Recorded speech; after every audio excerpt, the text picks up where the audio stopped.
ఆచార్యదేవ ఏమంటివి జాతి నెపమున సూత సుతుల కింద నిలువ అర్హత లేదందువా? ఎంత మాట ఇది ఛాత్ర పరీక్ష గాని క్షత్రియ పరీక్ష కాదే. కాకూడదు. ఇది కుల పరీక్ష ఎందువా?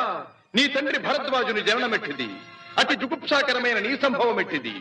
మట్టి కుండలో పుట్టితివి కదా. నీది ఏ కులము? ఇంత ఏల అస్మత్ పితామహుడు గురుకుల వృద్ధుడైన ఈ శాంతనవుడు శివసముద్రుల భార్యవు గంగా గర్భమున జనించలేదా?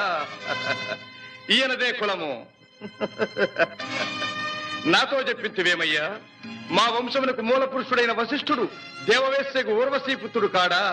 అతడు పంచమజాతి కన్య అయిన అరుంధతి ఎందు శక్తిని, ఆ శక్తి చండాలాంగన ఎందు పరాశరుని, ఆ పరాశరుడు పల్లెపొడిచైన మత్స్యగంధి ఎందు మా తాత వ్యాసుని, ఆ వ్యాసుడు విధవరాండ్రైన మా పితామహి అంబికతో మా